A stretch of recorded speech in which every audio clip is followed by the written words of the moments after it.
За сайн байцгаана уу. Өнөөдөр одоо миний бэлдсэн энэ бяцхан лекцийг сонсох гэж ирсэн та бүхэнд их баярлалаа. За зарим таньдаг хүн байна шүү дээ. За та нар ч одоо юуны юу вэ? Ангиуд вэ? Янз янзын ангиуд үү те? За киноны талаар бол та бүгдээрээ мэднэ. Кино гэж юу вэ гэдгийг би та бүхэнд одоо хэлээд байх шаардлагагүй гэж бодож байна. Гэхдээ нэг зүйл байгаа. Киноноос бид нар юу олж авдаг вэ? Тэ? Хамгийн гол юм тэр. Ямарваа нэг зориггүй ч гэдэг юм уу? Зүгээр л одоо хийх юмгүүдээ хийсэн кино гэж дэлхийд бол байдаггүй байна. Та нар юу гэж боддог вэ? Одоо би бол лекц ингээд ганцаараа ярихаас илүү хүмүүстэйгээ ярилцаад явах сонирхолтой. Тэгэхээр та хамаагүй зүгээр ярилцаад явчих хэдүүлээ те. Киног юу яах гэж хэдий? Яах гэж? Нийгэм рүүгээ дуурах гэж. Ааха. Зарим нь бол яг улаан бизнес хийх гэж хийдэг хүмүүс ч бас. Ааха. Ааха. Зарим нь бол одоо урлаг хийх гэж те. Зарим нь ингээд яг нөгөө сониос шиг нэг юм байна. Янз янз л зорилго. За. Их дээр үед одоо энэ Оросын алдарт одоо удирдагч юм уу та тий Ленин гэж хүн байсан. Тэгээ Ленин одоо монголчууд бол багшил гэж ярьж ирсэн юм л да тухайн социализм үед. Ленин гоё юу гэж хэлсэн гэхээр бүх урлагийн дотроос хамгийн чухал нь кино урлаг гэж хэлсэн байд. Тэгээ тэр ямар чиртэй вэ гэхээр хамгийн чухал нь гэдэг нь одоо урлагийн бүх төрлүүд дотроос хүмүүст хамгийн их нөлөөлөх боломжтой. Өөрөөр хэлбэл одоо орчин цагт бол бид нар жаахан муухайгаар хэлвэл манипуляц буюу одоо нэг тарих угаах гэж ярьдаг тийм. Яг тийм одоо зорилгод нийцсэн нэг тал нь. Энэ бол кино урлагийн нэг тал нь. Нөгөө тал нь бол хүмүүсийг соёнгийн гэрүүлэх. Өөрөөр хэлбэл буруу зорилгод ашиглах юм бол буруу байдлаар ашиглагдаж болох үс зэвсэг байхгүй. Зөв байдлаар ашиглах юм бол зөв байдлаар хүмүүсийг соёнгийн гэрүүлэх боломжтой. Хүмүүст яг тэр гоо зүүн их гоё таашаал мэдрэмж те бүх юмыг өгнө. Хамгийн буруу жишээнүүд юу вэ гэхээр одоо жишээ нь та бүхэн хоррор буюу аимшиг кино үздэг те. Аимшигын кино их үзээд ивэл ямар болох вэ? Хүний одоо сэтгэхүйд ялангуяа би юу анзаардгүй гэхээр орчин цагийн дунд сургуулийн бага ангийн дунд ангийн хүүхдүүд аимшигын кино үздэг. Дуртай. Одоо та нарын дүүнер байгаа шүү дээ. Үздэг ер нь бол та нар ч гэсэн ер нь тухайн үед үзчихсэн байх те. Тэгээд тасралтгүй тэр киног ингээд үзээд байх юм бол ер нь яах вэ? Хүний сэтгэхүй яах вэ? Яаж? Тэгнь. Ургуулan хийсвэрлэн бодох одоо юу нэгээд ургуулan бодох чадвар нь их хөгжөөд тэгээ дандаа юмыг сөргөөр тийм айцтай болж эхэлнэ шүү дээ. Гэтэл дандаа одоо юу гэдэг аз жаргалтай ч гэдэг юм уу драма кино үзээд байдаг хүмүүс бол бас тодорхой төвшөнд өөр байгаад их боломжтой тий. Өөр байх хэрэгтэй. Та нар бол одоо бүгдээр олон ангит кинод үздэг бах тий. Олон ангит кинонууд ямар кино үзэж байна ер нь?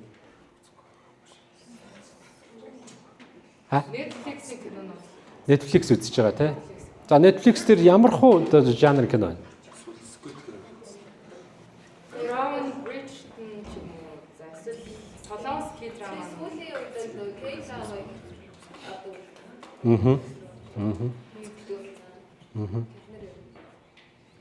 гоё. За хэдүүлээ лекц эхлэе. За хамгийн түрүүнд би орчин цагийн кино урлагийн одоо чиг хандлага гэдэг нь өөрөө айгүй өргөн сэдв. Дэлхийд дахинд кино урлагийн одоо чиг хандлага хаашаа яваад байгаа тийм. Ер нь яаж ховсон өөрчлөгдөд байгаа гэдгийг ярихын тулд ер нь кино урлаг гэдэг зүйл дэлхийд үүснээс хойш хичнээн одоо эрен үеийг туулсан бэ. Тэрийг бас та бүхэнд танилцуулах хэрэгтэй байх гэж бодож байна.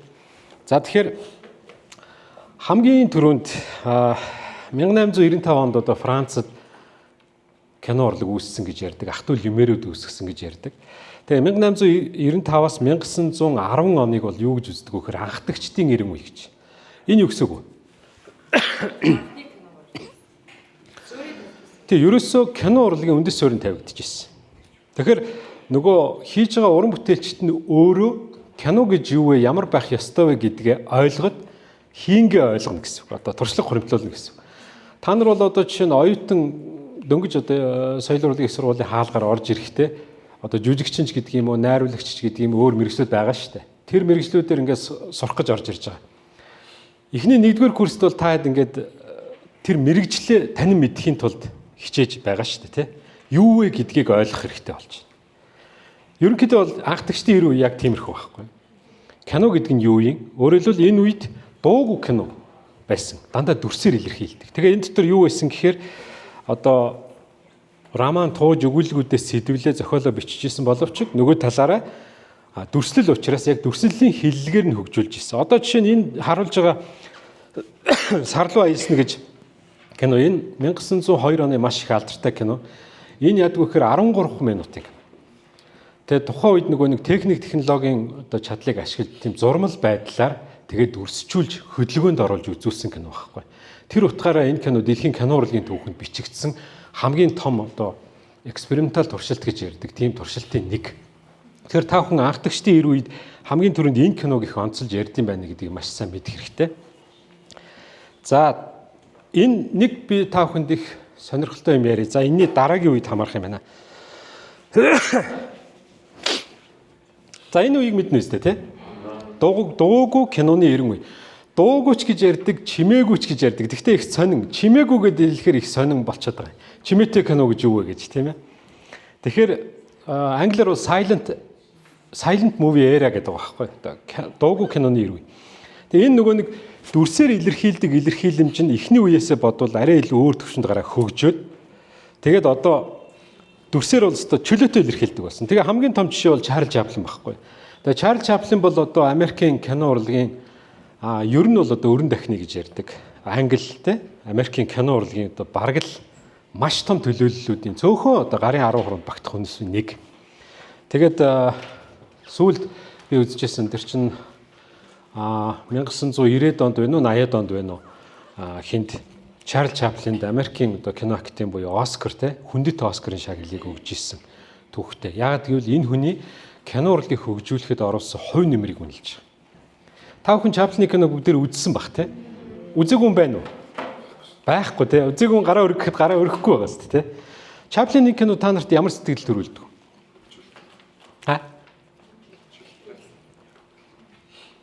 Чөлөөтэй. Одоо юу гэдгийг? Ярихгүй ч яг дүрсээр нөгөө Оо яг саркастик. Тэгээд бүгдийг үйл хөдлөлөөр үзүүлж байгаа үстэй тий. Одоо бид нар этюд гэж хийдэг үстэй. Ерөөсөө этюд шүү дээ.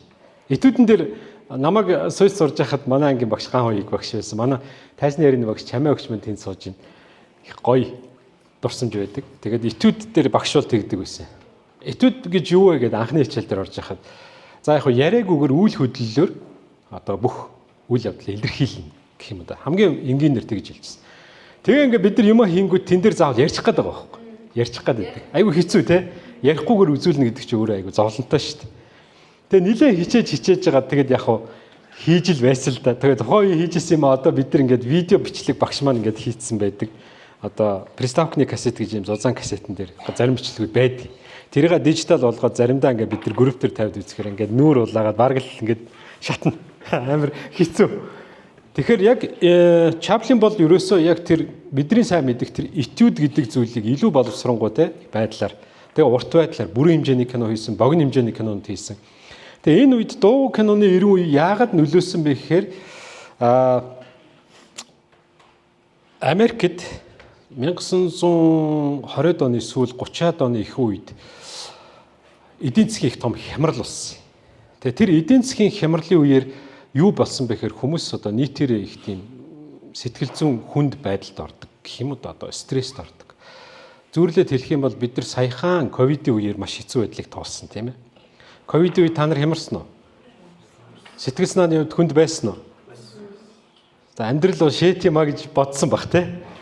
Тэгтэл бид нар даваад гарсан. Тэгээд нөгөө ихтгэл найдвар байгаа учраас энэ хизээ нэгэн цагт одоо юу гэдгийг өвөл байгаа учраас хавар байгаа гэж ярьдаг шүү дээ.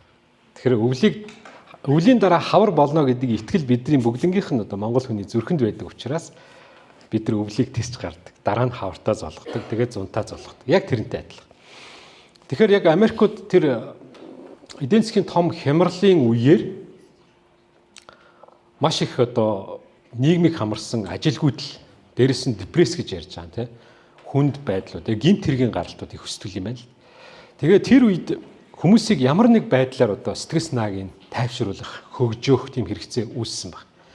Энийг яасан гэхээр Америкийн одоо томоохон кино компаниуд тухайн үед үүсэж ирсэн. Одоо бидний сайн мэдэх Paramount Pictures, Universal те одоо 20 дугаар зуун Fox, Warner Brothers гэдэг компани байна шүү дээ. Бид нар айгүй соргогоор олж хараад за энийг бизнес болгох хэрэгтэй байна. Яг гэвэл ийм хэрэгцээ нийгэмд байна те. Тэгэхээр энийг бизнес болгоод инээдмийн киног маш олноор үйлдвэрлэж эхэлсэн. Тэгээ тэрийг маш их хүмүүс үзсэн. Тэгээ тэрний үр дүнд хэн од болж гарч ирсэн бэ гэхээр маш олон жүжигчин байсан. Гэхдээ бүгд Чарльз Чаплиныг хайрладаг байсан байхгүй. Тэгээ магадгүй яг энэ эдийн засгийн том хямрал дууссаны дараа өөр одоо төрлийн кинонууд Чаплин хийсэн боловч яг энэ үеийнхаа хийсэн кинонуудаар хүмүүсийнхаа зүрх сэтгэл хоногшоод үлдсэн өөр кинонууд нь бас үзэгдэхгүй байгаад байгаа байхгүй. Тэгээ 100 жилийн дараа ч гэсэн одоо бид нар эргээд харалдаа тий. Өнөөдөр 2025 он яг энэ 100 жилийн өмнө хийжсэн Чаплины кинонуудыг үзэхэд энийг л хийж идэг үстэй. Баяр баясгалан бидэрт хайрласаар байгаа. Тэгэхээр энэ киноны нөлөө гэдэг нь энд байна. Хамгийн гол. За энд би нэг сонин жишээ та бүхэнтэй хуваалцъя гэж бодож байна. Богдхааныг та нар мэднэ те. 8 дугаар баг Жавзан дам гэдэг. Одоо 100 яг л 100 жилийн өмнө бас л амьдарч ирсэн. Монгол улсын одоо шашин төрийг хослон барьж тэргүүн байсан хүн. Тэгээд Монгол улсад саяхан би нэг судалж ирсэн. Кино урлаг бас дэлхийдээ бас их ойрхон нэвтэрж ирсэн юм байна лээ. Яг тэгэхээр 1895 онд Францууд киног анх үүсгээд одоо киноны тоног төхөөрөмж камерыг үйлдвэрлээд ингээд эхэлж явах үед төд удаагүй. Одоо 1910 он гэхэд Японы кино урлаг жишээ нь өөр нэгэн найруулагчтай, зохиолчтой, жүжигчтэй болоод хөгжиж ирсэн байгаа байхгүй. Гэсэн чинь тэр үед манай Богдхан яасан бэ гэхээр гадаадаас кино үзүүлдэг одоо төхөөрөмж байна шүү дээ, тэ. Проектор, одооныхоор бол проектор. Тэр үеийнхээр бол нөгөө нэг хальсны кино үзүүлдэг төхөөрөмжийг авцраад тэгээд хүрээнд буюу нийслэл хүрээ одоогийнхоор бол Улаанбаатар шүү дээ. Өргөөндөө кино үздэг байсан байна. Сонь байгааз? Өөрөөр хэлбэл эн чинь бараг 1910 хэдэн оны үйл явдлахгүй. Ихний 1910 хавцаа тий. Мэдээж нөгөө нэг ихс дээдсүүд гэж ярьдаг шүү дээ. Ноёдоттойгоо үзэн. Тэгээд тэр нь сүүлдээ бизнес шин чанар руугаа ороод тухайн үед нөгөө нийслэл хүрээнд маш их одоо хятад 8-ачд худалдаачид байсан. Тэд нар бас 8 арилжаа хийж байгаа учраас ашиг хэрэгтэй тийм ээ. Тэр хүн юу үзээд байна гэдэг. Тэгээ тэр үед нийслэл хүрээнд жүжиг буюу одоо бидний ярьдгаар ши янгуу гэж ярьдаг шүү дээ. Ши янгуу тоглодог байсан юм байна л. Тэнгүүд киноны төхөөрөмж орж ирээд Богдхан тим үзээд байна гингүүд тэд нар мэдээлэл авч байгаа. Тэгсэн чинь хятадд өөрөө л яг энэ киноны проекторууд бодолдаалгадаад ирэхгүй юу? Одоо киноны төхөөрөмж хин хальсны төхөөрөмж. Тэгээ тэрийг оруулж ирээд нийслэл хүрээнд киноны одоо манайхаар бол кино театр байхгүй юу? Жижиг хэмжээний кино театрууд яг ийм одоо тэр үеийн дуугүй кинонуудыг үзүүлээд эхэлсэн байгаа байхгүй. Хүмүүс айгүй их сонирхож ирсэн, маш их мөнгө олчихсон. Сонь байгааз? Тэгэхээр манайх бас тийм дэлхийн киноны хөгжлөөс хоцроогүй үсттэй. Өөрөөр хэлбэл ерөөсөө л нэг 10 хэдхэн жилийн дараа бид нар яг зэрэгцээд кино үзээ байжсэн ард түмэн байгаа байхгүй. Тэгэхээр гоё бас. Ингээд явсан. За цаашаа явъя. За ингээд 1927-оос 1940 оны үед юу болж ирсэн бэ гэхээр Холливуд яг би Холливуд гэж ярьж байгаа. Тэгэхээр энэ одоо презентац буюу танилцуулгыг та бүхэнд бэлтгэхдээ ер нь бол дэлхийн киноны түүх ч гэсэн тийм байдаг. Америкийн киноны одоо хөгжлийн түүхэн дээр суурилж дэлхийн киноурлаг чиг хандлагыг тодорхойлох гэж байдаг. Тэг яагаад гэж бодож байна та нар? Яагаад заавал Америкийн киноны түүхэнд суурилж байгаа? Хүний шинэ сагог одоо сэдвүүд авалт одоо кинонод хэмжих байдаг гэсэн. Яг үнэ. Хүмүүсийн үзхийг хүсдэг юм байдаг. За зөв, бас зөв те. Нэг айгүй чухал юм байна тэр юу? Чиг хандлагыг тодорхойлдог гэсэн болов уу? Харин чиг хандлагыг тодорхойлохын тулд яах ёстой? Юу байх ёстой тэнд дотор? Чөлөөний ор учраас тэнд нөө чөлөөдөө сэтгэж чадчих юм гэж юм аа. Тэгэхээр одоо тухайн үед Англи, Европ, одоо энэ Азийн орнууд чи эрхчлөө бас тодорхой хэмжээнд байж л байсан шүү дээ. Яг илүү Америк илүү. Яг би яг энийг хэлүүлэх гээд байгаа байхгүй. Яг тэгэхээр Америкууд шинжлэх ухаан технологийн тал дээр төрүүлж явж исэн учраас одоо киноны аппарат, тоног төхөөрөмж тэгээд нөгөө гаргадаг тэр технологиудыг төрүүлж хийж исэн байхгүй. Хамгийн гол зүйл нь юу вэ гэхээр Америкт кино урлаг жинхэнэ утгаараа бизнес болж хөгжсөн байхгүй. Одоо Америк хэдэн үнэтэй та нар мэдэх үү? За одоо иймэрхүү юмнуудыг та нар ингээд хамгийн наад захын сонирхож судалдаг байх хэрэгтэй. Хятад хэдэн үнэтэй? За нэг тэрбум 400-500 сая хүн байна тийм ээ. За Орос хэдэн үнэтэй? Яг манай хойд хөрш шүү дээ. Монгол улс Орос Хятад гэдэг хоёрхан хөрштэй. За гэс чат GPT байдаг бол гэс асуучих. Чадах уу? Би та нарыг ингээд яг асууж явах хооронд гэс үзээсэй гэж бодохоор бүгдээр үзэхгүй надаас хариулт хүлээгээд байх шиг байна. Ерөнхийдөө Орос бол нэг 150 орчим сая хүнтэй. Манай хойд хөрш. Монгол улсаас 50 дахин хүн байна те. Америкийн нэгдсэн улс одоогоор нэг 340 орчим сая хүн байна. Тэгэхээр 100 жилийн өмнө Америкийн хүн ам хэд байсан бол юу гэж бодож байна? За хин нэг нь 1930 оны Америкийн хүн ам хэд байсан бэ гэдгийг нэг асуучих. Тэгэхээр нэг хариулт хэлэх бах те. За ер нь бол нэг 100 орчим сая байгаа. Өөрөөр хэлбэл 100 жилийн өмнө Америкийн хүн ам 100 орчим сая байсан. 122 сая тийм ээ. Тэгэхээр 122 сая хүнтэй зах зээл дээр кино гарвал ашигтай юу? Ашигтай шүү дээ. Өнөөдөр Монголын киноны зах зээлийг та нар мэдж байгаа шүү дээ. Хамгийн их одоо үзэгчтэй кино юу? Бокс офисын нэгт хэний кино байдیں۔ Зураагийн 306 мянган үзсэн. За тооны машин утсаараа хэрэгэлдэг болвол 306 мянгыг та нар 12 мянгаар үржүүлэхээр хэд гарч байна? Хэд вэ? 3.6 тэрбум. За 50% кино театр авна гэдэг чинь 1.8 тэрбум төгрөгийн ашиг тухайн хийж байгаа уран бүтээлчид авж яана гэсэн. Энэ бол хөдөлмөрийнх нь яг одоо шудраг хөлс баггүй юу? Тэгэхээр Монголын нэг талаар Монголын кино одоо зах зээлийн багтаамж буюу хамгийн одоо дээд тааз бол одоогоор 3.6 тэрбум байна тийм үү? Гэтэл нийт 3.5 сая үзэгч байна шүү дээ. Одоо хүн ам байна шүү дээ Монголд. Тэндээс 1.5 сая нь Улаанбаатарт амьдарч байгаа. Тэгэхээр би бол юу гэж боддог вэ гэхээр 3.5 сая хүн тэр зураг киног үзэхээсээ илүү хотод байгаа 1.5 сая хүн л голцсон үзсэн байх гэж боддог. Та нар юу гэж боддог вэ? Тэ? Тэгэхээр 1.5 сая хүнээс бид нар 306 мянган үзсэн гэхээр 5 хүн тутмын нэг нь Fantastic Production киног үзсэн байх нь шүү дээ, тийм үү? Тэгвэл 122 сая хүнтэй 100 жилийн өмнөх Америкийн зах зээл дээр 5 хүн тутмын нэг нь кино үзнэ гэхээр орлогын та нар боддоо. Замбраагүй юм байгаа үстэй. Тийм учраас яг Америкт одоо кино урлаг жинхэнэ утгаараа бизнес утгаараа хөгжиж ирсэн. Тэнд нөгөө цэвэр рил өрсөлдөөн явж эхэлсэн байхгүй. Тэгэхээр жинхэнэ өрсөлдөөн яваад ирэхээр яах вэ? Бүгд нөгөө нэг юм одоо маш том тогоонтох хоолноос бүгд л өөрийнхөө хэмжээгээр шанагдаж идэхийг бодно шүү дээ. Тэгэхээр Америкийн том компаниуд бүгд энэ том мөнгөн дээр цэвэр зах зээлийн зарчмаар өрсөлдөж эхэлсэн учраас бүгд технологи хөгжүүлсэн, жүжигчдийг одоо продюсерийн систем буюу шинжилж хөгжүүлсэн байна. Сайн жүжигчдийг гаргаж ирж байна. Киноныхаа төрлүүдийг ингээд олшруулад эхэлсэн байхгүй. Тэгээд дуутай киног үүсгэсэн гэсэн үг. Өөрөөр хэлбэл саунд буюу одоо кинонд дуу аваа тэгээд нөгөө ам барилттай ярьдаг одоо диалогтой кино орж ирж гэнэ гэсэн үг шүү дээ. Чарльз Чаплин бол ингээд Чаплины киноны та нар боддоо хоорондын тэр харилцааг нь яадаг вэ? Доор нь тий, сабтайтл буюу одоо юу хадмал орчуулгаар харуулдаг те. Чи яач ба гэл нэг юм бичиг гараад тэгсэн чинь би ингэсэн гэл те. Гэтэл одоо бол яг рил ярьж эхэлж байгаа байхгүй Америкийн кино. Тэгээд энэ үед яасан бэ гэхээр кино өнгөтэй болж эхэлж байгаа. Гоё гоостай. Тэр чинь хар цагаан үздэг байсан кино чи өнгөтэй болоод эхэлж байгаа байхгүй. Тэгээ Холливуудын студиуд сэргэн мандна гэдэг нь түрүүн би яриад өнгөрсөн. Тэр эдийн засгийн хямралтай холбоотойгоор Холливуудын студиуд бүгд ямар кино хийвэл мөнгө олох вэ гэдгийг бодож чадсан. Тэн дээр нийтмийн кинод төлөх байсан учраас маш их мөнгө хийсэн. Тэгээд Холливуудын студиуд ингээд мөнгөжөөд эхэлж байгаа байхгүй. Тэгээд ирэхээр яах вэ? Юу хийх вэ? Тэр студиуд тэр мөнгөөр том павильонууд барина. Тэ? Маш том студиудыг бий болгоно. Дээрэс нь найруулагчдыг бэлтэнэ. Зохиолчдыг бэлтэнэ, жүжигчдийг бэлтэнэ, тийм үстэй. Нөгөө дараагийнхаа дид бүтцүүдийг хийдэг. Тэндээ хөрөнгө оруулалт хийж эхэлж байгаа байхгүй. Шинэ технологийн камерууд үйлдвэрлэнэ. Яг гэвэл тэр үед 100 жилийн өмнө Америк нэгдсэн улс гэдэг чинь дэлхийд эдийн засгаараа манлайлж ирсэн. Тэгээ технологиороо манлайлж ирсэн. Гэхдээ одоо ч хийвэр байгаа. Тийм биз? Одоо iPhone мэднэ үстэй та нар. Америкийн шүү дээ. Тийм үстэй. Тэгээд бүгдээрээ барьж байна. Дэлхийд даяараа. iPhone-ы нэг загвар гарахад одоо хэдэн сая хувь борлуулагддаг.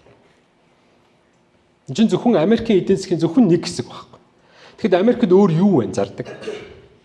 Технологи, машин ингээд зөндөө юм байгаа шүү дээ. Америк машин ямар брэндүүд байдаг вэ? Tesla байна. Ford байна. Өөр Chevrolet гэж байдаг те байдаг. Өөр ямар машин? GMC гэд мэдгүй General Motors гэсэн үг. Том пикапууд байдаг шүү дээ. Байдаг. За яг хуу Америкийн сүүлийн лаг машин бол Tesla л байна те. Tesla бол хэдэн сая хувиар борлогдож байгаа шүү дээ. За ийм. Тэгэнгүүт хамгийн гоё нь энэ үед ба штэ Холливуудын студиуд хөгжиж байхад дэлхийд даяар кино урлаг зогссон биш байхгүй. Дэлхийд даяар бас хөгжиж исэн. Гэхдээ Америкийн техник технологи буюу камеруудыг аваад тухайн орон нутагта киног хөгжүүлж исэн. Тэгээд энэ техникийн одоо томоохон студиуд бол маш одоо хүчтэй кино урлаг руу орж ирж исэн. Японууд орж ирж исэн. Тэгээд би өөрөө нөгөө Японы кино урлагийг оюутан байхаасаа сонирхож судалдаг. Тэгээд сургуулаа төгсөхдөө багш маань мэдж байгаа тий.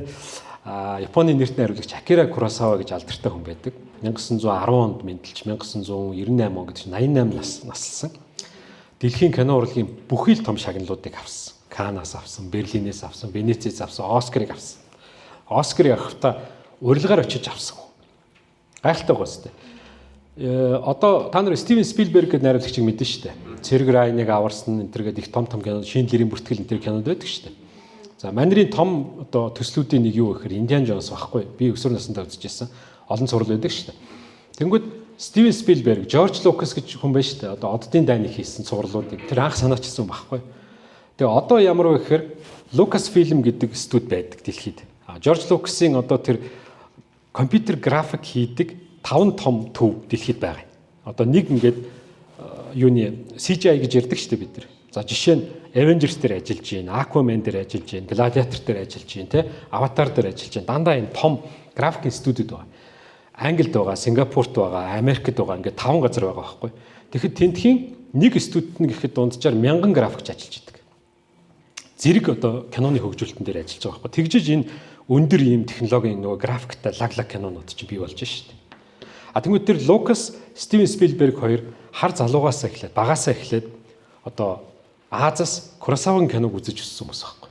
Тэгээ надад нэг ийм гоё зураг олдчихсэн яг диплома хийж байхад 1990-ад оны сүүлээр ингээд Куросава зогссон хоёр талд нь ингээд хоёр залуухан найруулагч ингээд гарын ингэж бариад зогссон тийм зураг.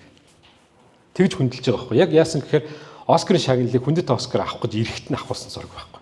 Нэг удаад ирж чадаагүй. Өөрөө биеэр ирж чадаагүй ийм хүн байхгүй. Тэгэхээр ийм том найруулагчид дэлхийд байсан байх нь. Зэрэг хөгжиж ирсэн байх нь. Зүгээр энэ далимд нь би хэлэхэд Японы кино урлагийн сэргэн мандалт яг энэ үед бас явагдаж байсан юм. Тэгээд Японд нэг гоё уламжлал байдаг. Одоо ямар болсныг би сүүлийн судалж чадаагүй байна. Намайг судалдаг байхад киноны найруулагчдыг маш их цензуртэй бэлддэг байсан. Би Монголд ийм байгаасаа гэж хүсдэг. Тэг харамсалтай юм байж чадахгүй байна л да. Тэр ямар байна гэхээр нэг сайн найруулагчийг дагалдангаар за одоо даваа өгчтэй өөрийнхөө нэг киноны найруулагч байлаа гэж бодоход өөрийнхөө доор 5-6 залуу найруулагчдыг туслах найруулагчаар бэлддэг. Тэгээд даваа өгшийн одоо бүх хийж байгаа кинонууд дээр тэр 5 найруулагч ажиллана. 10 жил ажиллана. Та нар тэгээ боддоо. Туслах найруулагчаар 10 жил ажиллана. Тэрний дараа даваа багш тодорхойлт гаргана. Тэр нь Японы кино академид юм уу найруулагчийн одоо холбоонд тодорхойлт гаргаж байна.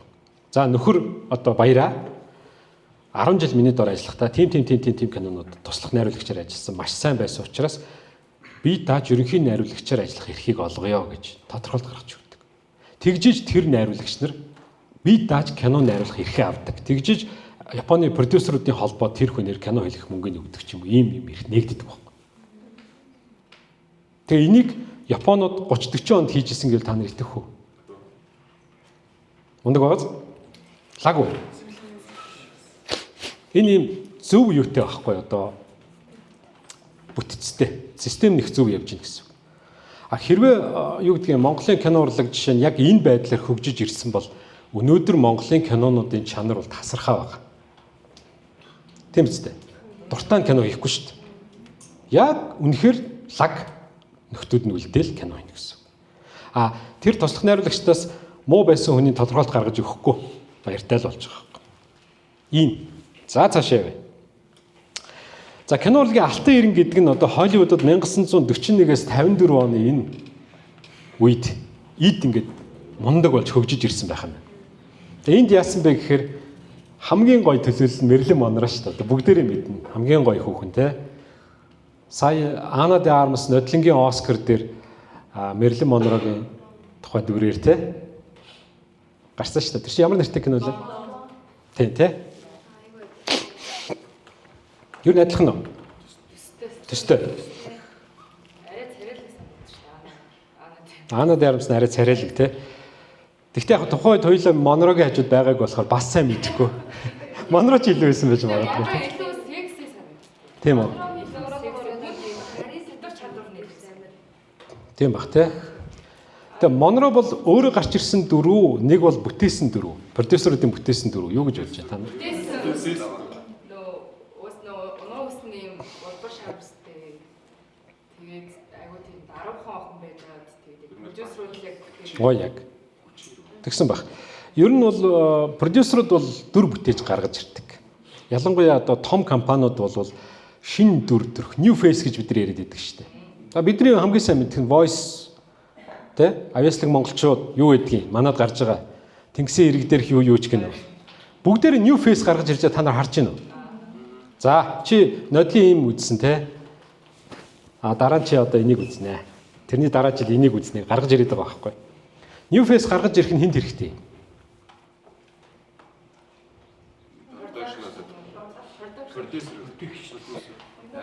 Продюсеруудад хэрэгтэй. Яагаад?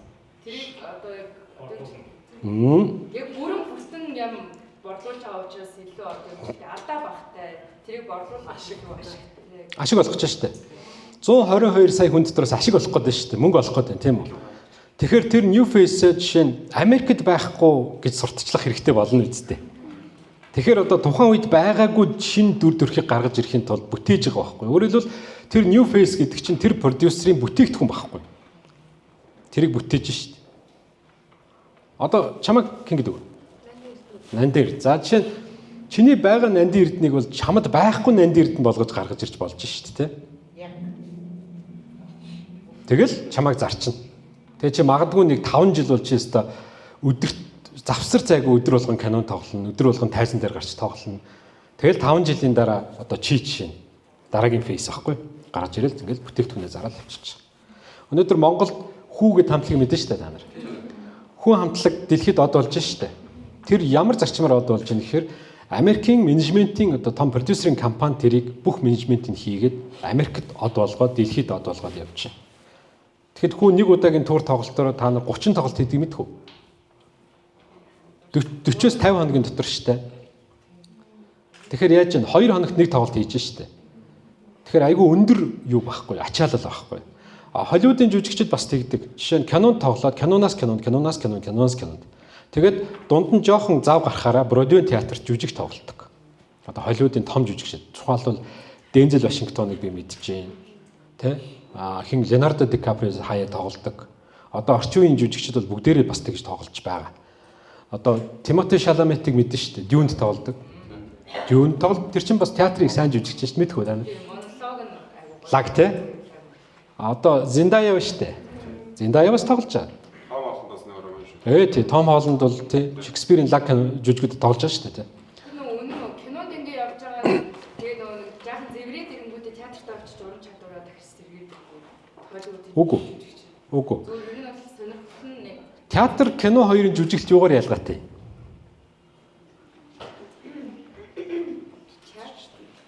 нь бол арай хэтрүүлэг. Театр нь уу? Театр нь хэтрүүлэгтэй юм уу? За. Амьдрал дээр бидний хэрэгэлдэг ярианаас арай өөр. Кинон дээр бол яг одоо тав дээр ярьж байгаа шиг ярьж. Үгүй юу вэ? Ялгаа авах шүү ч гэсэн. Гэхдээ нөгөө цар хүрээ киноны хол юм одоо жижигхэн байна. Яг камер одоо тулж байгаа учраас шууд нүхэн дээр авч байгаа учраас. Театр бол тайзан дээр хитэ авах юм урд байгаа шууд харц. Яг тэр одоо дотор орж байгаа цар хүрээ илүү өөр юм байна. Энэ хоёр. За. Ер нь бол яг хуу маш том онцлогтой. Театр дээр бол хүн одоо тайзан дээр бүхий лидээсээрээ тоглож байгаа шүү дээ. Өөрөөр хэлбэл чамаг ингээд хөлний чинь улаас зулааг нь хүртэл ингээд бүгдийг нь үзэгчд харж байгаа. А тэн дээр яг ямар процесс явагддаг вэ гэхээр эхнээсээ дуустал яг үнэн бөгөөд амьд процесс явагддаг. Хэрвээ чи үнэн тоглож чадахгүй бол тэгэл арчигдал дараагийн жүжигчин гарч ирнэ. Бид нар ярьдаг шүү дээ нөгөө дотортой жүжигчин гэж бид нар сонсч байсан мэт та нар. За Монголоос дотортой жүжигчин хэм бэ? Нэг жоохон гал болсон асуулт асууч зэ. Заавал тэр нөр. Ариун бэм. Тод гэрэл за. За. Хуран чимэг. Кинон дээр яадаг юм? Кинон дээр жүжигчд тоглохдоо жишээ нь хэсэг хэсгээр хуваагаад авахулчдаг. Та нар кино тоглож ирсэн байгаа үстэй энэ дээр? Байна уу? Зурганд явж ирсэн биз дээ? Сериал, нэг ангид кино те. Яадгүй. За одоо чиний яг шахааг авах гэж шүү гэл. Одоо би яг амьдралтай яриа шахааг авах чинь. За одоо опшн явах гэж байна. Одоо ерөнхий хэсэг явах гэж байна те. За одоо гаднаас чи орж ирж байгаа. Тэгээ хаалга хагаад болоо шүү. Тэр хүртэл явна. Хэсэгчлээд авчиж байгаа үстэй. Энэ чинь кино чи монтажийн урлаг байхгүй. Дүрслэлийн урлаг. Хэсэгчлээд авчина. Тэр үед жишээ нь жүжигчид юу сонгох вэ гэхээр би ямар зураг авалтан дээр илүү дотроо гаргах уу? Ямар зураг авалтан дээр одоо заавал царайгаараа тоглохгүй явах уу гэдгээ шийдэж штэ. Тэгж болж байгаа үстэй те. Зөрөө нь ерөөсөө л энэ байхгүй. Эн чинь нөгөө нэг технологи юу гэдгийг тэр хоёр одоо урлагийнх нь юу нэр онцлог нь тэр байхгүй. Тэгж ойлгох хэрэгтэй. За цаашаа явъя. За 1955-аас 76 он хүртэл одоо changes буюу өөрчлөлтийн иргэн гэж маш том зүйл яваад өнгөрсөн байна л да. Тэр нь яасан бэ гэхээр Америкт телевиз гэдэг зүйл асар олон сая хувиар борлогдоод эхлэхгүй. Телевиз те. Тэгэхээр телевиз борлогдоод ирэхээр яах вэ? Юу болох вэ? Яагаад хүмүүс телевизийг аваад эхэлчихв? Одоо нөгөө нэг нэвтрүүлэг реалити шоу өдрөө гарч ирсэн үе гэсэн үг тийм. Тэгэхээр нөгөө телевизийн шоу одоо бидний үздэг одоо Voice Center гэж шоунууд байна шүү дээ. Тэр үед өөр нэртэй өөр шоунууд хэдэн зуугаараа гарч ирсэн байхгүй. Бид нар мэдэхгүй зарим нь. Тэрүүгээр хэн гарч ирсэн гэхээр Майкл Джексон ч гарч ирсэн те. Луис Армстронг гэж жаз дуусч гарч ирсэн. Маш олон одоо телевизээр дамжиж гарч ирсэн байхгүй. Яг тэгэхээр телевиз заавал зорж очиж үзэхгүй, өөрөөр хэлбэл кино театрыг зорихгүйгээр гэртээ сууж хагаад суугаа солиход л бүгд гардаг тийм болж эхэлж байгаа байхгүй. Тэгэхээр нөгөө Америкчууд чинь зан үйл нь өөрчлөгдөд кино театрыг зорих нь багасаад гэртээ телевизийн цувралууд тэр том шоунуудыг мэдээг бүх юмыг үздэг болоод эхэлчихгүй. Тэгэхээр эн чинь айгүй том нөгөө нэг юм өөрчлөлт явагдаж байгаа үстэй. Амьдралын хэвшлийг өөрчилчихэж байгаа байхгүй. Амьдралын хэвшил нь өөрчлөгдсөн. Тэгээ телевизэд илүү одоо бага мөнгөөр маш их зүйл хүлээж авч штэ. Гэтэл кино театрт одоо хүртэл дэлхийн одоо кино театруудад театрт үзэх киноны тасбар өндөр байдаг байхгүй. Гэтэл бид нар Netflix-ийг сард хэдэн доллар төлдөг. За нэг 9-өөс 11 доллар төлж байгаа тий. Одоо финд нь.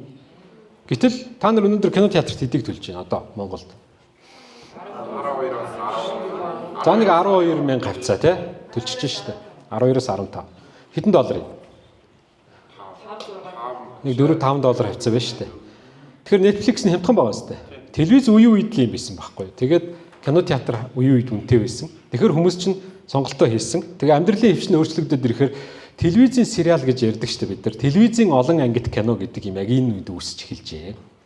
Тэгэд ирэхээр хүмүүс телевизийнхаа өмнөөс салхаа болжээ. Тэгэнгүүт нэг ангит буюу бүрийн хэмжээний кино театрт гардаг байсан бол телевизэд олон ангит кино гараад эхэлж байгаа байхгүй. Аль нь илүү хүнийг татах юм? Аль нь илүү бодон дээр суулгах вэ?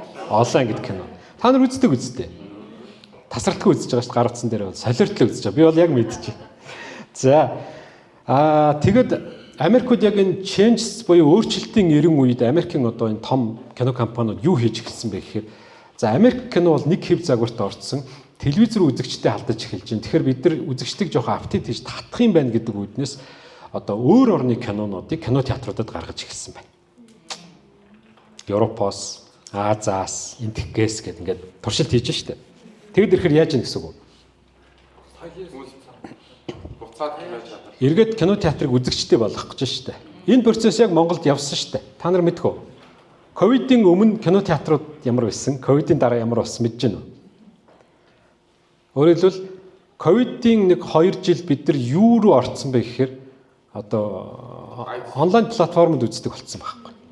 Тэ? Netflix үздэг болчихж байгаа байхгүй бид нар. Тэнгүүд эргээд кино театрт за үнэтэй юм. Эзэхэ болж эхэлж. Тэгээ одоо Монголын кино театрууд айгүй хүнд байдалтай байгаа. яг үзэгчдэд татахын тулд хэн татж ийн гэхээр нөгөө сайн кино хийж байгаа продакшнууд нь л татж байгаа болохоос биш. Яг кино театрууд бол яг үндсэндээ тэр дөрвтэй зүйл хийхгүй байгаа. Суурь өөрчлөлтүүд хийхгүй байгаа. Тэгээ энэ дээр бол би кино театруудад яг одоо үзэл бодлын эсрэгцэл байдаг. Та нар эргээд кино театрт хүмүүсийг авчрах гэж байгаа бол өөрсдөөсөө эхлээд аюул олон зүйлийг өөрчил буулт хийхгүй байгаа. Яг энэ байдлаар явах юм бол удахгүй одоо Монголын кино театрууд аюул хүнд байдалтай байна. Одоо эдгээр яаж юм нэхэр бидний авчиж өгж байгаа кинон дээр амьдарч байгаа. Угсаал тэгж байгаа шүү дээ. IPTV ч гэсэн бас тэгж байгаа шүү дээ. Тэ? Дэлхийн кинонууд дээр амьдарч байгаа байхгүй. Тэгэхээр яаж хүмүүсийг тэр дэлгэцийнхээ өмнө уяах вэ гэдэг бодлого айгүй зөв уян хатан байхгүй болвол эхлээд би мөнгөний аавна. Тэгээ үлдсэн мөнгөөр нь чи амьдр гэдэг хандлагатай байгаа. Тэгэхээр амьдрахгүй шүү дээ. А гэтэл энэ үед Америкууд яасан бэ гэхээр үзэгчдийг дуудсан байгаа байхгүй. Дуудахын тулд өөр сонголтуудыг буюу ингээд барааныхаа нэр төрлийг олшруулсан байна шүү дээ. За цаашаа яв. За кино үйлдвэрлэлийн уналтын иргэн гэж болсон. За энэ бол 1977-оос 1990 он буюу сүүлийн 13 жил болсон юм байна л да тэр үедээ. За энэ яасан бэ гэхээр нөгөө уламжлалт Америкийн кинонууд явхаа байлжээ. Жишээ нь Чаплиныг бол хэн ч үзэхээ байсан. Тэ? А тэгээ инедмийн кино жоохон буурсан. Тэгээ жоохон тийм нөгөө вестерн кино гэж өдөр ярьдаг шүү дээ. Одоо ковбойтой кино байдаг шүү дээ. Үзчихсэн биз дээ Америкийн. Гоё кино зөндөө байдаг те. Тэр үеийн хамгийн том одоо Clint Eastwood гэж мондөг жүжигч юм байна. Одоо найруулагч продюсер болсон. Одоо энэ чинь баг 90 шахаж байгаа юм шүү дээ. 80 90-тэй болсон баг баг. Тэгээ энд яасан бэ гэхээр энэ уналтын үеийг хэн аварсан бэ гэхээр түрүүн би ярьдаг Жорж Лукас аварсан. Яасан гэхээр энэ Оддын дан гэдэг киног анх хийхдээ одоо компьютер график буюу одоо CGI гэдэг юм хийсэн байхгүй юу. Тэгээд ерөнхийдөө энэ уран зөгнөлт кино гэдэг жанр шинээр гарч ирж байгаа кинон дэр. Тэгэхээр уран зөгнөлт кино гэдэг чинь юу гэсэн үг вэ? Яг юу юм?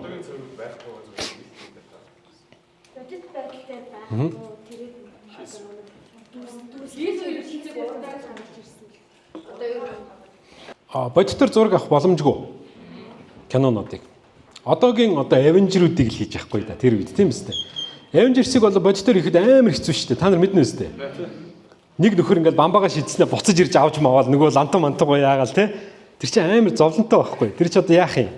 Бодитор энэ гэхээр ингээд шидэнгөө цаана нэг хүн байж яснаа камерыг гадна буцаагаад нэг алах шидэнгүүд барьж явах юм хайшин те. Гэтэл тэр шидсэн байгаа алах замдаа яаж эргэлдэж хэнийг цогч байгааг бид нар үзмээр биш шүү дээ. Тэр чинь компьютер график болчихж байгаа үстэй те. Гэх жишээ. Тэгэхээр энэ айгүй их юм ажиллагаатай мөртлөө шин технологи үүссэн. Тэгээ тэр энэ үүсэл нь жишээ нь дэлхийн кино урлагт ингээд айгүй том хувьсгал болчихж байгаа байхгүй. Энэ үйлдвэрлэлийн уналтын 90 үеийг аварсан байхгүй юу? Ер нь бол. Тэгээ Жорж Лукас одоо Спилберг энтерт Америкийн кино бүтээгчид алга ташдаг. Учир нь юу гэхээр амьдрах дахиад нэг хэдэн жил амьдрах хугацааг сунгаад өгсөн байхгүй. Одоо хүртэл энэ чинь явж байгаа шүү дээ. Ам бөхтэй. 70-д онд ямар кинонд хит болж исэн бол та нар юу гэж бодож байна? Мюзикл киноны 90 үе бол 40-50 оны үед дууссан Америкт. Загалмаас цэцэг хит болчихсон байхгүй. Энэ бол яг нөгөө классик Америк кино.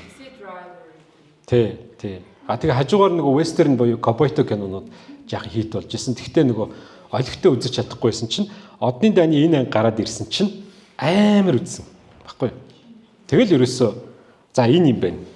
За одоо сэргэх хэрэгтэй шүү дээ. Гэтэл сэргээгүй бай. Яасан гэсэн чинь чөлөөт кино гэж инди фильм гэж байгаа байхгүй. Одоо independent film гэж ярьж байгаа. Тэгээ чөлөөт киноны ирэн ирсэн. Энэ яасан бэ гэхээр ерөөсөө би бол тэгж боддтой. 1980 1990-ад оны үед дэлхийн одоо бүх урлагийн төвшөнд гэх юм уу эсвэл хүн төрөлхтөнд гэдэг юм уу шинэ мессежүүд одоо дээрээс ирсэн баггүй. Би бол тэгж хардыг. Яг тэгэхээр яг энэ 80-ад он 90-ад оны үеийн дуу хөгжим, кино, театр бол бүр онцгой тесрэлттэй үе. Дандаа шин санаанууд, шин идеэнүүд, маш гоё уран бүтээлүүд яг энэ үед төрөн гарсан. Одоо энэ үеийг эргүүлж авчрах гэж чадахгүй байгаа шүү дээ. Сонь байгааз яг нэг тийм үе байсан юм шиг байна. Бүгд ингээд шин зүйл бүтээдэг байсан. Тэгээ энэ яасан бэ гэхээр нөгөө нэг том Холливуудын том кино компаниуд чинь ашиг орлого нь багасаад тэгээд хамгийн гол нөгөө кино хийх техник тоног төхөөрөмж хямдраад ирэхгүй юу. Тэгээд энгийн нөгөө жижиг камерууд худалдаанд гарч эхлэв. Технологи өөрчлөгдөж шүү дээ. Тэгэд ирэхээр дуртай хүн болгон кино хийж болох юм байна гэдэг итгэл найдвар төрөнгөд одоо ингээд та нар шиг энд байгаа залуучууд бүгдээрээ Бүгдээр кино хийцгээе гэдэг. Хүн болгон камер бариад эхэлж байгаа байхгүй. Тэгэхээр юу болох вэ? Чанар тодорхой хэмжээгээр муудах уу? Муудна. Гэхдээ эерэг тал нь юу вэ? Яг шин санаа. Өөрөөр хэлбэл гоё шин үзэл бодол, шин салхи гарч ирнэ шүү дээ. Ийм болсон байхгүй. Яг энэ инди кино гэдэг чинь ерөөсөн маш олон ийм мейнстрим буюу Америкийн одоо тэр том компаниудын хийдэг киноноос кино урлаг өөрөөр байж болно гэдэг найруулагчдын эрен үе эхэлчихэж байгаа. Одоо маш олон байна л да. Одоо Америкас Стивен Содерберг байна, Жим Жармуш гэдэг Европын найруулагчд байна. Тэгээ эдгээр хүмүүсийг араасаа уриалан дуудаад тэгээ тэр үед яг энэ 80-аас 90-ад оны сүүл үе хүртэл үндсэндээ арилжааны киноны хажуугаар ийм урлагийн бүтээлийн шинжтэй сайн найруулагчдын кинонд их гарч ирсэн. Гэхдээ энэ үеийн найруулагчдын нэг онцлог байгаа. Тэр нь юу гэхээр бүгдээрээ телевизэд ажиллаж исэн клип, реклам хийдэг залуучууд. Тэгэхээр яах вэ?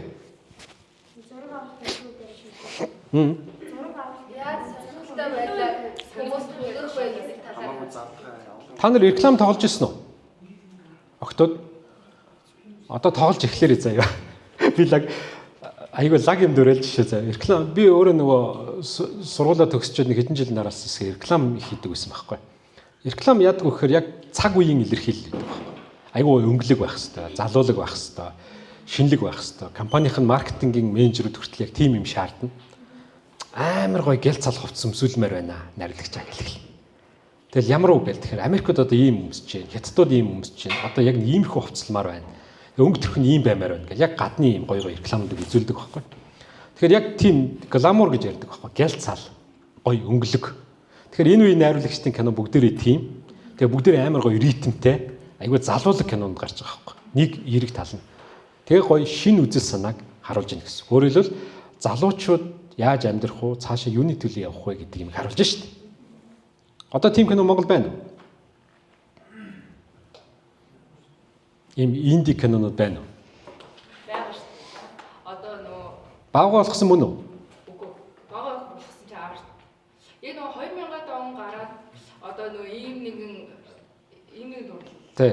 Ийм нэгэн дурлал байна. Тэгээ өөр чин тэгээ босон явдалтай хамгийн сүүлийн үеийн босон явдалтай. Шүрэн бугуурч за. Гоёлын даашин. Одоо Нагдын Батбаяр кино тэр чигтэр инди гэж яваа. Тийм учраас ингээд одоо буцаад ингээд яг мод болж ингэж яаж байгаа. Тэгээ бас нөгөө single ladies. За 50-50. Гэтэ ер нь бол энэ үе чинь одоо яг rom-com кинонууд одоо ингээд яг ихэд суурь тавигдаад тэгээд яг явж байгаа үстэй тий. Тий. Тэгэхээр яг нөө rom-com кинонууд ч одоо яг таны хэлсэнчлээ яг саний яг шинэ өнгө төрөх. Яг тэр тухайн залуучдын яг тэр эд мод болж байгаа тэр тухайн цаг үеийг харуулдаг гэж би боддог шүү. Баярлалаа шүү. За цаашаа явъя. Гэхдээ инди киноны талаар та нар нэлээд сайн судлаарай заяа. Яг та нарын бодож байгаас арай өөр. Өөрөөр хэлбэл зохиогчийн кино гэж ярьдیں۔ Оросд ийм найруулагч айгүй их байгаа. Яг хоо одоо нийтлэгээр жоохон хөширч ин. Гэхдээ залуучууд нь ашгүй байсаар байгаа. Жоохон багассан. 90-ад оны их үеэр ийм найруулагчд их байсан. Одоо Алексей Балабанов гэж найруулагч байгаа. Груз 200 гэж нэртэй кино, Ача 200 гэдэг. Айгүй хүнд кино. Тэгээд яг тэр зохиогчийн өөрийн үзэл бодол ертөнцийг харж байгаа юм дээр тулгуурласан кино. Галч гэдэг кино ба, Качгар гэдэг кино ба. Ер нь дандаа хүнд дүү төрлийн. Цөөхөн жүжигчэнтэй, жаахан жүжиг маягийн. Тэгтээ айгүй одоо хүнд хэлэх гэж байгаа. Хэлэх санаа гэж байдаг шүү дээ. Хэлэх санаа нь айгүй чанга очдог байхгүй. Тим кинонууд. Одоо Брат гэж кино байгаа, тэрийг үзээрэй. Ингээл инди кино зөндөө байна. Миний үздэгээс бол 90-ад онд Гүйл олоогүй гэж кино байдаг байсан. Даваагш үзсэн бах тий. Нэг сонин ийм улаан хөстэй хөхөнгүү гээл ингээл цаг хугацаанд ухраал. Айгүй тийм сонин хийцтэй. Зөндөө кино би ярих юм бол. За цаашаа. За хамгийн сүүлийн үе одоо энэ дээр явж байгаа. Шин мянган, шин 90 гэж. 2000 оноос хойших кинонууд гэсэн. Одоо сүүлийн 25 жил явж байна шүү дээ. За Холливуудын нөгөө том студи чинь ямар суурь өөрчлөлтүүд хийцэн бэ гэхээр нөгөө нэг CGI буюу компьютер графикийнхаа хөгжлийг түргэсгээд өөрсдөөс нь өөр хинч хийж чадахгүй тийм том кинонуудыг хийгээд эхэлчихэж байгаа юм. Карибын тэнгисийн дээрэмчдийг чи хийж чадах уу жишээ? Хэцүү те. Хоёлаа хийх юм бол нэг 20 жилийн дараа нэг чүү бай нэг жоохон 20-30% л дөхөн те. Яг тэгэхээр G2-т мөнгө байхгүй. А гэтэл тэр Карибын тэнгисийн дээрэмч чинь нэг 100 хэдэн сая доллар, 200 сая доллараар хийж байгаа шүү дээ. Тэгээ түрүүний миний ярьдаг тэр 5 том графикийн студиуд бүгдээрээ хувааж хийгээд нэр нэг сони юм яри 2019 онд дэлхийн 4 орноос манай найзууд ирээд бид нар нийлээд нэг богино хэмжээний кино хийхгүй юу? Тэр нь айгүй залтай. Тэр нь одоо YouTube-д байдیں۔ Та нар яг чадвал үзээрэй. Тэр яасан бэ гэхээр Английн нэг дуучин бидэрт нэг клип захиалсан байхгүй. 2 дуун дээр маань клип хийж өгөөч гэх. Тэгээд яг тэр дуучин бол нөгөө West-ийн тийм одоо экологийн сэдвтэй дууд болдог. Байгаль орчны одоо бохирдол, дэлхийн юм уу гээл те. Тэгсэн чинь бид нар хоорондоо ярихгүй чатарч яах вэ гээл тэгсэн чинь нөгөө мөнгө нь айгүй жоохон заяа. Тэгээ ярьжсэн чинь манай тэр нэг юуны Малайз найзад тэр оператор нөхгүй. Мие юу яа. Хідүүлээ штэ. 2 дуун нийлээд тусдаа байхаар 2 клип нийлүүлэхээр богино хэмжээний кино болдог юм хийчихсэн байхгүй. Өөрөөр хэлбэл хүний мөнгөөр бид нар туршилт хийх гэж штэ. Тэнгүүт нь унаа чи айгу гойсон аа штэ. Тэг яах вэ гэж чинь Монгол ч ингээд үзээдсэн чи Улаанбаатар дэлхийд нөгөө агаарын бохирдлоор номер 1 юм байна. Тэг өвөл танаад очиод агаарын бохирдлын сэдв рүү оруулаад тэгээд тэндээс цухтаад бүр танаа хоошоо хөвсгөл рүү амар гой тийм одоо цаатангууд байна штэ тий. Тэнд бол цэвэр агаар байна. Тэгээд тэрнтэй холбоо зохиол бичээд хийчихээ. Тэгэл та. Тэгээд бид нар 1 жил ажиллахгүй. Тэгээд ажиллаад бичээд ягаад. Тэгээд нөгөө нөхдүүд маань ирээд яг 12 сарын сүүл 1 сар их гэдэг чинь хамгийн хүүтэн үе штэ. Хүүтэн үед зураг авсан. Тэгсэн чинь тэнд Голландаас ирсэн манай нэг одоо найруулагч найз байгаа байхгүй. Тэгээд нөхөр Сингапурт ажилладаг. Би тэгээ манер яг ямар студид ажилладгийг мэддэг байсан. Графикч л гэж мэдээд байгаа байхгүй. Чи тэгээ юу хийж гин гэдгсэн чинь тэр үед би мэдээгүй байсан байхгүй. Тэгсэн чинь тэр үед нэг Aquaman гэдэг нэстэ хогийн кинотаа зурлаад арай гэж дууслаа гэхээр гэл өнгөрсөхгүй. Тэгээ бид тэр зураг авч явж байгаад 1 сарын дундуур дуусаад тэгээ тэнд манай ялтах тоглосон жүжигч одоо манай даваагч анги баггүй. Тэгэл ирээл бид нар ингээл нөгөө пост продакшн энтергээл ажиллаж исэн чинь манай кино театруудаар Aquaman гэл кино алж ийн гинэ. Гэт юуг нь харсан чинь ийм графиктэй кино байна. Тэгэхээр очиод үзсэн чинь миний ирүүм болторч байгаа. Ямар амар кино вэ? Чиний яриадсан кино ч манад гарч ирсэн амар кино байж тээ гэсэн чинь манай компани зөндөл ийм кино хийдэг гэж. Тэр яаж юм гэхээр нөгөө Lux Film-д ажилладаг байхгүй. Нөгөө 1000 графикчтэй нэг л байхгүй. Тэгээ тэр нөхөр ажиллаж байсан. Тэгэхээр тэр нөгөө графикийн юмнуудаа өөрөө тэр богино хэмжээний кинон дэр хийсэн өнгөө айгуу гоё тавьдаг. Бүр тасарсан юм байхгүй. Тэгэл яг хүлэн зөвшөөрж байгаа байхгүй. Тэнгүүд одоо энэ Avengers-ийн сүүлийн үед айгуу мундаг болоод нэг 300 хэдэн сая доллараар нэг анги хийж штэ. Нэг ангийг тий. Тэгэхээр энэ ингээд том студид ингээд тасарч ийн гэсэн үг байхгүй тийш. А нөгөө инди кино хийдэг, баг төсвөр хийдэг бид нар бол яг тэр доороо л байж гин гэсэн үг байхгүй ингээд доороо. Ер нь Монголын киночид бол яг тийм инди киноны хэлбэрээр явж байгаа байхгүй.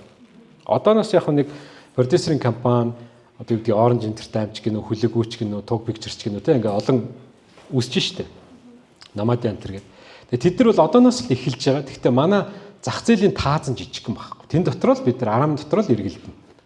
А хэрвээ Монголын хүн ам 7 сая юм уу 10 сая байсан бол юу болох вэ?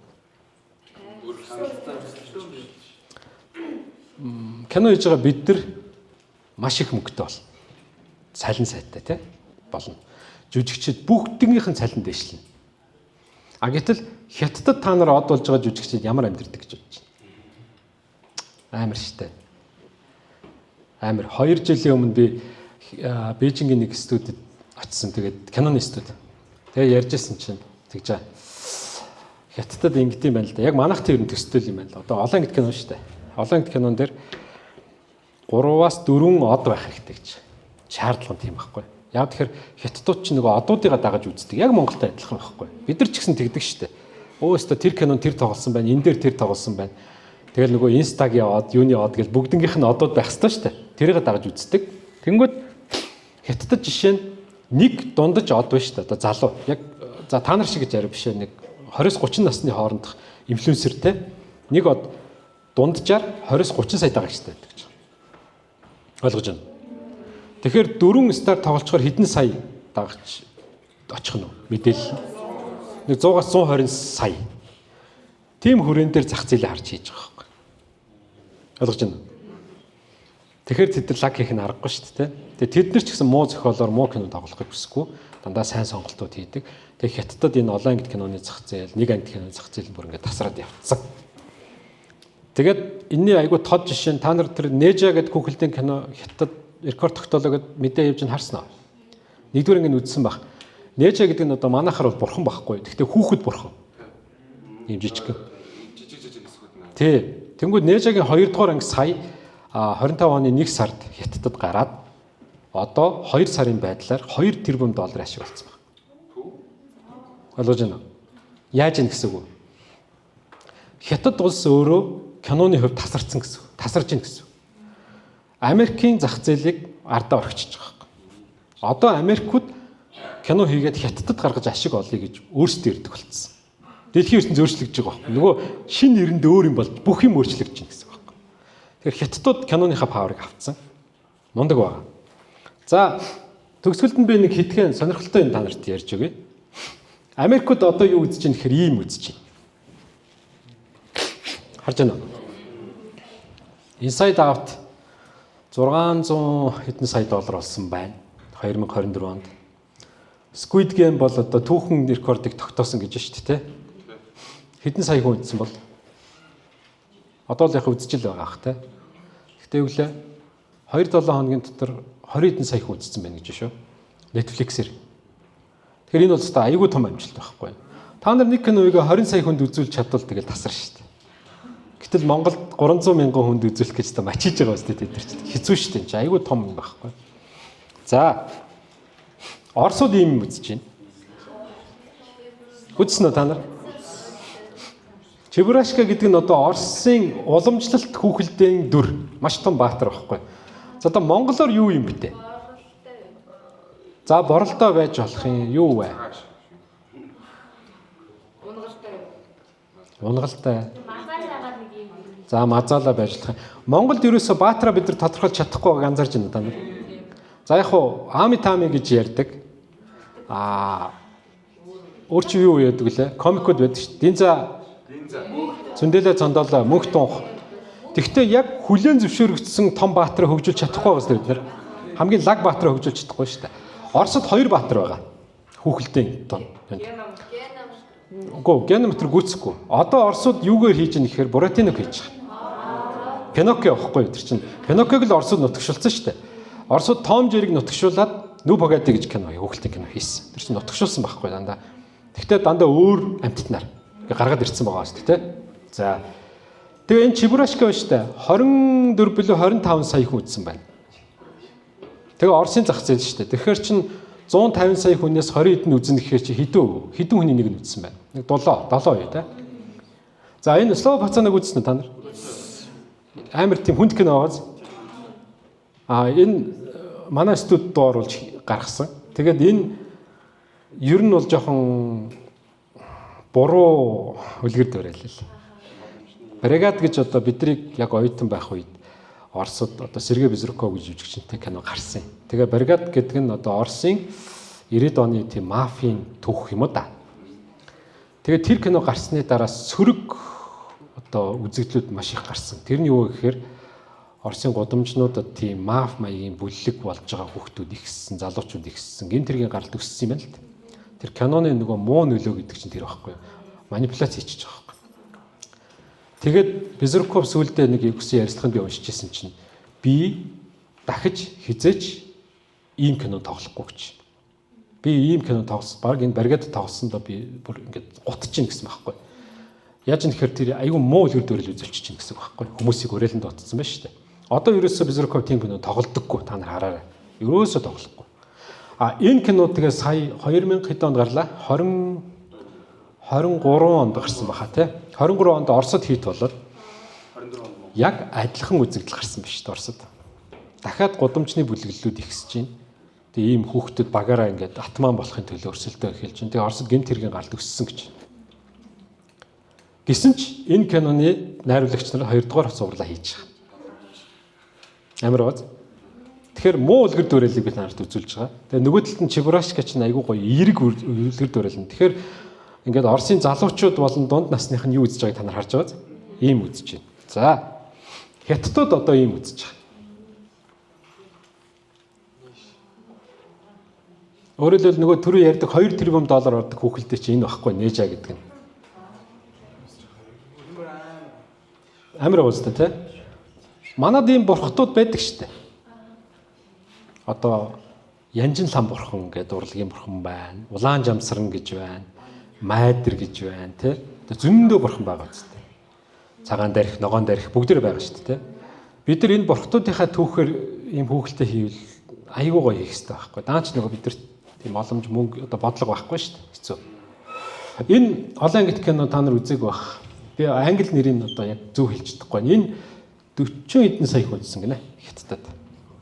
Одоо бүх сериалуудынх нь оргил юм байна л да. Тэгээ 40 сая хүн үзсэн сериал гэхэрсэн мундаг байх хэвээр. Юу вэ те? Тэгээ Хятадын сериалын өрсөлдөөн чи өөр айгүй чанга хатуу. Тэгээ энд Хятадууд яаж яах гэхээр та нар хардаа энэ хүүхэлдэйн кино бурхан гэдэг утгаараа ямар сэдвтэй хүүхэлдэйн кино байна? Түүхэн байгааз түүх домгийн сэдвтэй. А энэ сериал нь романс байхгүй юу? Тэгэхээр түүх домгийн сэдв романсад Хятадууд дуртай байна шүү дээ. Гэтэл эргээд харъя. Оросууд яаж вэ? Өнгөрснөө санагалдж байгааз. Одоо тэр ийм годамжны тийм бүлгүүдээ санагалдж чинь залуучууд нь. Нөгөө тал нь юу вэ? Тэр ийм гоё гэгээлэг байсан үе. Яг ингээд 50-50 болчихж байгаа шүү дээ хоёулаа тий. Хятадууд бол шал өөр байгаа шүү дээ. Зүгээр л домог. Тэгээ дээр нь хайр дурлал. Яг ингийн амьдрал. Америкууд яаж вэ? Inside Out-ын гол агуулга нь юу юм?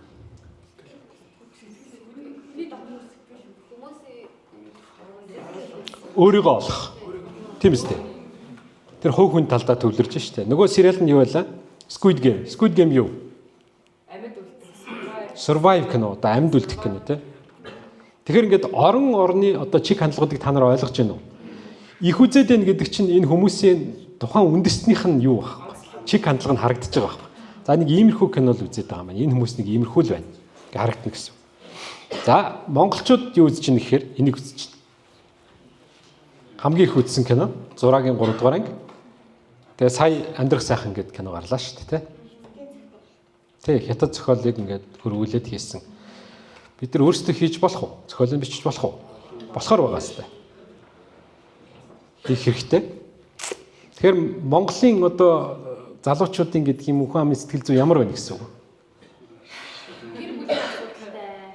Гэр бүлийн асуудалтай байна.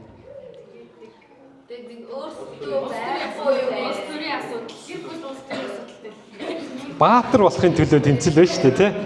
Ямар нэг дайсантай байлдах гэдэг шүү дээ. Та нар бүгдээрээ үзсэн байхыг бодоход та нар бас нэг тийм баатар даах гал байгаа маа шин. Тэ нэг тиймэрхүү юм байх шиг юм тий. Сэн байсан. Яа. Мэдгүй яагаад ч юм нэг тийм лог гэх юм уу. Энэ кино ч гэсэн тийм.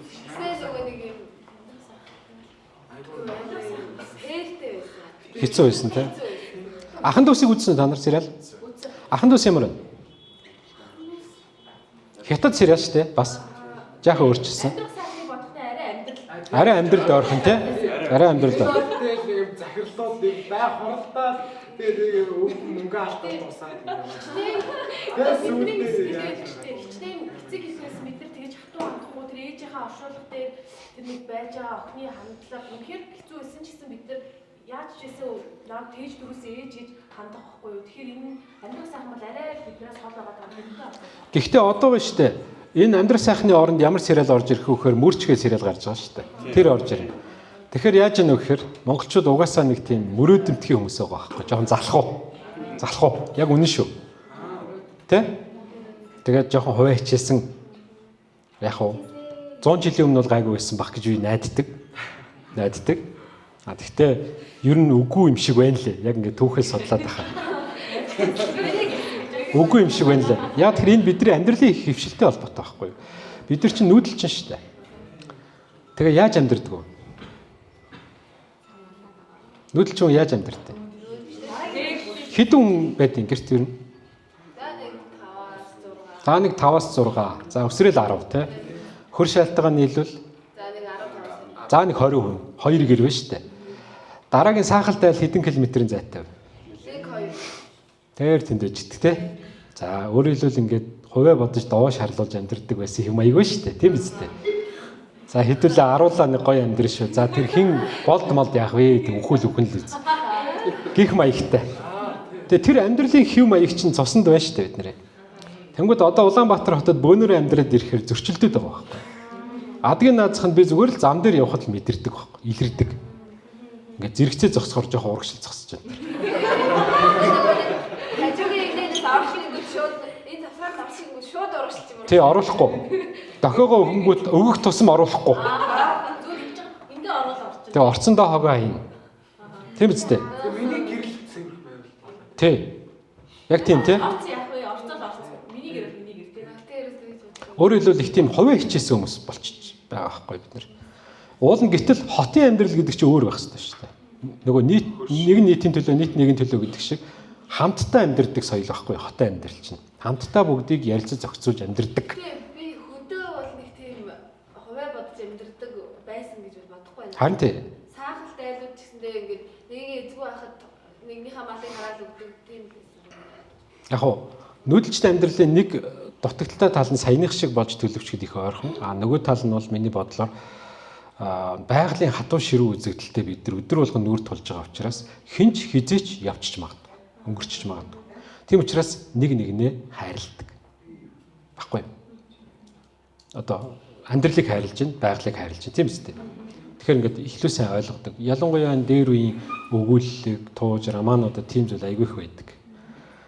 Тэгээ одоо харамсалтай бид нар айгүй тийм эгоист болж байна те. Хуваарчсан хүмүүс болчлоо. Энийг яаж өөрчлөх ёстой? Би бол нөгөө түрүүний ярьдаг шүү дээ. Олон ангид киногоор хүмүүст яаж нөлөөлөх вэ гэхээр эерэг тал руугаа нөлөөлөх ёстой гэж боддог байхгүй. Яг энэ олон ангид киногоор те хүний сайхан сэтгэлийг харуулах ёстой. Бие биендээ тусалж явах. Яг бидний муу чанарын яг эсрэг киног хийх ёстой байхгүй бид нар. Нөлөөлнө шүү дээ. Тусгай салаа гэдэг кино та нар үзчихлээсэн мэт жоохон бахта. Тэр кино гарсны дараа залуучууд сайн дураараа цэрэгт явах үзэгдэл ихссэн гэж. Тэр яаж вэ? Сайн нөлөө байгаа үстэй. Сайн нөлөө. Яг иймэрхүү одоо туршилтуудыг бид нар хийх ёстой. Харамсалтай нөгөө продюсерийн компаниуд бол ашигла чухалчилж байгаа учраас өөр кино хийж байна. Яг иймэрхүү бүтээлүүдийг хэн хийх ёстой гэхээр Монголын үндэсний телевиз хийх ёстой. Тэ? Кино урлагийн зөвлөл хийх ёстой байхгүй юу? Одоо ингээд улсын байгууллагууд байна шүү дээ. Тэнд чинь хүмүүс ямар болж хувираад байгаа бүх мэдээлүүд ирж байгаа шүү дээ улсад бол тийм үстэй. За өнөөдөр ерөнхийдөө ингээ би миний лекц дуусч байгаа. Би нөгөө урт ингэж юм бэлдээг учраас тэгтээ аль болох тоймолж, аль болох та нарт ингээ богинох юм тий хугацаанд их юм ойлгуулахыг хичээлээ. Тэгэхээр дэлхийн кино урлагийн чиг хандлага одоо хаашаа явж гин гэж ойлгож байна та нар.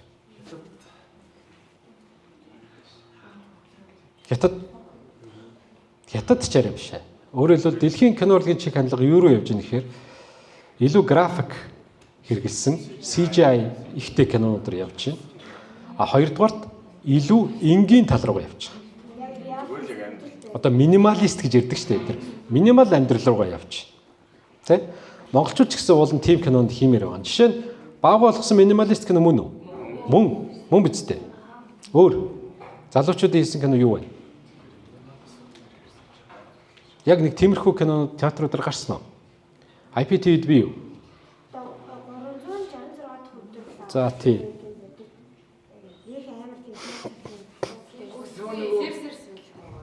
За бүсгүй бол бас минималист тал руугаа шүү. Тал руугаа. Гэхдээ яг бүрэн биш. Гэхдээ айгүй тийм романс кино шүү. Романс драм кино. Үзсэн үү? Та нарын хэлсэн хэд хэдэн киноны зохиол дээр би ажиллаж байсан. Энэ нэгэнд бол миний анхны бичсэн кино зохиол. Бид нар тавуулаа бичижсэн. За тэгэл миний өрчтгэрийг үзчихсэн баг тэр үед те. Дивгээд аим шиг кино үзчихсэн үү? Би зохиолыг бичиж айлгсан. Гэхдээ тэрнээс хойш дахиад тийм аим шиг кино хийхгүй гэж шийдсэн. Айгу муухай энергитэй. Энерги нь ирдэг. Баггүй юу? Тий. За бүсгүйн кино зохиолыг би бичсэн.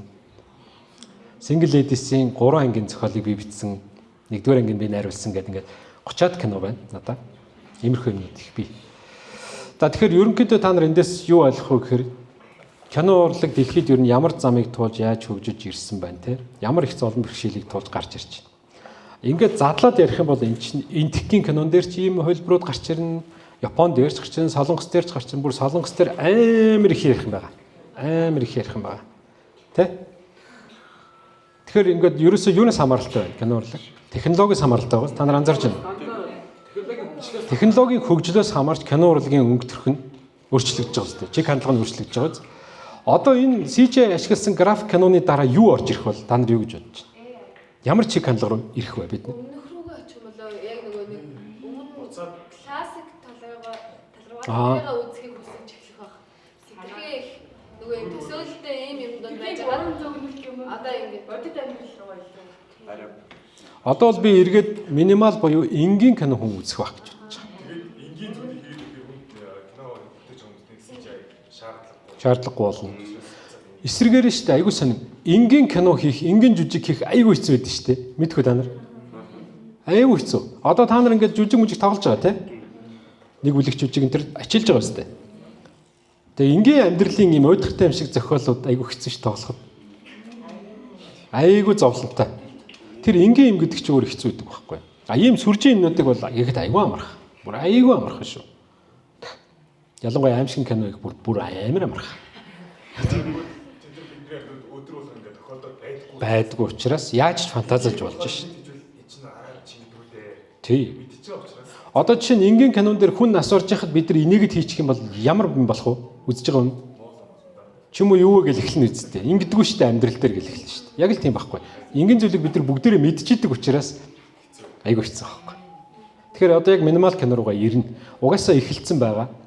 Одоо та нар Оскарын наадмуудыг харж байна уу? Сая энэ жил Анора гэдэг кино дөрвөллөө шүү дээ. Үзсэн үү? Ямар байна?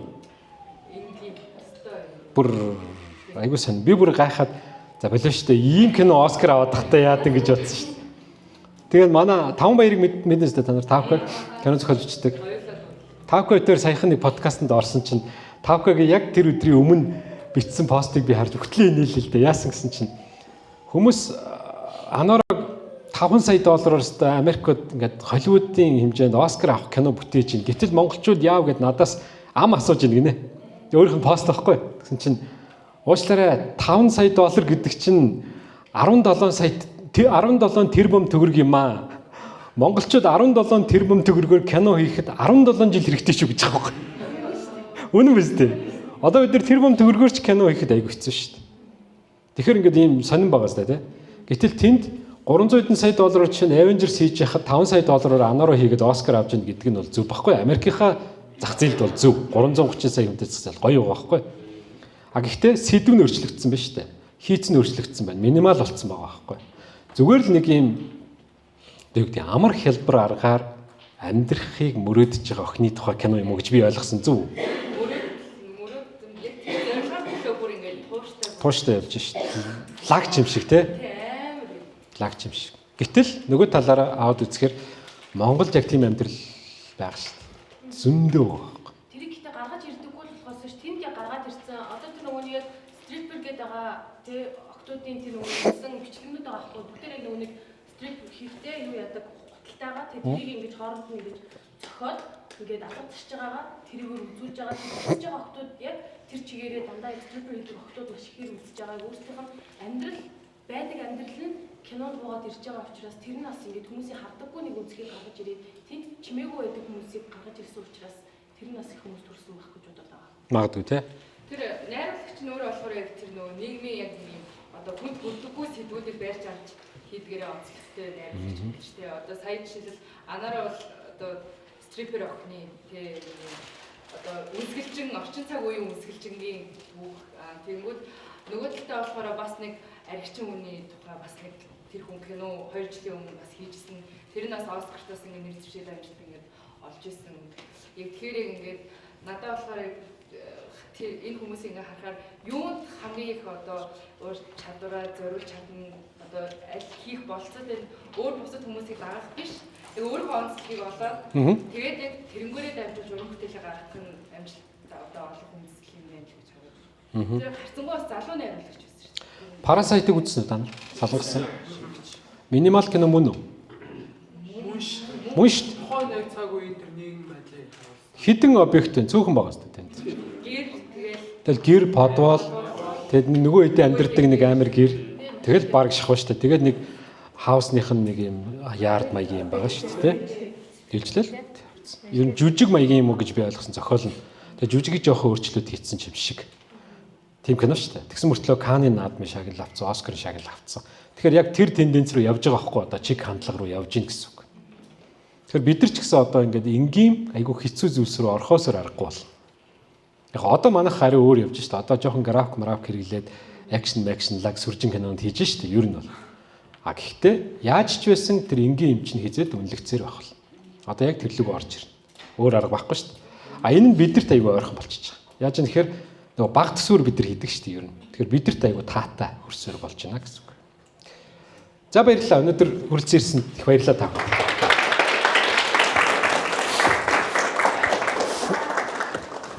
Өнөөдөр бид одоо манай мөрөө орнолоо алуусын театрын наадам ирж манай оюутнуудад мастер класс орж өөрийнхөө киноны талаар үжил бодлоо ярьж бас хүүхдүүд маань бас ингэж эрдэнэ далангаа харилцаж хамтарч ярилцсан. Танд баярлалаа.